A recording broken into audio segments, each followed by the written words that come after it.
So, C3 number 1. F of x is equal to x cubed minus 3x squared plus 5x minus 2. So, let's take the derivative rule. So, f of x is equal to d over dx times x cubed minus 3x squared plus 5x minus 2. So, let's use a differentiation rule. So, f of x is equal to d of x times x cubed plus d of x times negative 3x squared plus d over d of dx times 5 plus d of x d over d of x times 2. So, let's find the derivative. So, f of x is equal to 3x squared minus 3 times 2x plus 5 is equal to 0. So, let's simplify. So, f of x is equal to 3 times 2, 3x squared minus x, 6x plus 5. So, the final answer is if f of x is equal to 3x squared minus 6x plus 5. Number 2. So, g of x is equal to 4x to the power of 4 minus 1 to the power 1 over 4x to the power of 4. So, let's find the derivative both sides. So, g of x is equal to d of dx times 4x squared minus 1 to the power of 1 over 4x to the power of 4. So, let's let's use a differentiation rules. So, g of x is equal to d over dx times 4x to the power of 4 minus d of dx times 1 to the power over 4x to the power of 4. So, g of x is equal to 4 times 4x cubed minus d of dx times 1 to the 1 over 4x to the power of 4. So, let's simplify. So, g of x is equal to 16x to the power of 8 plus 1 over x to the power of 5th. So, the final answer is g of x is equal to 16x to the power of 8 plus 1 over x to the power of 5th. Number 3. F of x is equal to 2 times x to the power of 4 minus 1 times 5x to the power 5x cubed plus 6x. So, let's take the derivative both sides. So, f of x is equal to d over d of dx times 2 times x to the power of 4 minus 1 times 5x cubed plus 6.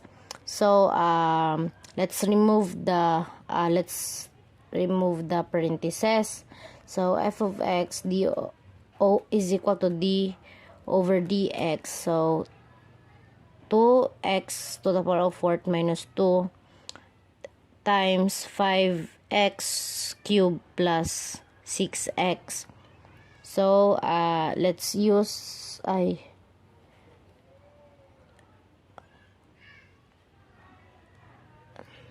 So, let's simplify. F of x is equal to d over dx times 10x to the power of 7 plus 12x to the power of 5 minus 10x cubed minus 12x. So, let's use a differentiation rule. So, f of x is equal to d over dx times 10x to the power of 7 plus d of dx times 12x to the power of 5 plus minus 10x cubed minus d of dx times 10 negative 10 times 10x cubed plus d over d of x times negative 12x. So, let's find the derivative. So, the derivative is 10 f of x is equal to 10x 7 10 times 7x to the power of 6 plus 12 times 5x to the power of 4 minus 10 times 3x to the power of 2 minus 12. So let's simplify. Simplify. So 70x to the power of 6 plus 60x to the power of 4 minus 30 times 30x squared minus 12. So the final answer is f of x is equal to 70x to the power of 6 plus 60x to the power of 4 minus 30x squared minus 12. That's the final answer. So let's move to the number 4. So let's move to number 4. F of x is equal to x over x minus 1. So substitute y for f of x. So y is equal to x over x minus 1. Then swap, interchange x and y. So x is equal to y over y minus 1. Swap the side of the equation. So y over y minus 1 is equal to x. So multiply both sides of the equation by y negative y minus 1. So y is equal to quantity of y is minus 1 x. So move the expression to the left. Distribute first. Distribute x through the parentheses. So y is equal to xy minus x. So move the expression to the left hand side and change its sign. So y minus x y is equal to negative x. So factor out y from the expression.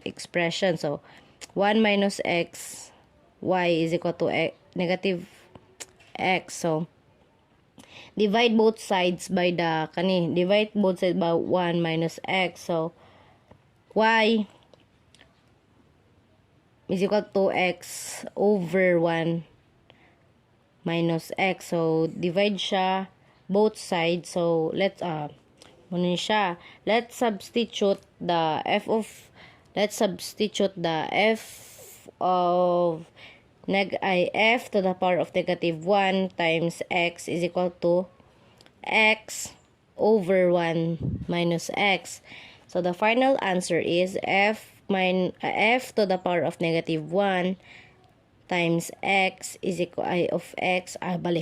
The final answer is f to the power of negative 1 of x is equal to x over 1 of x.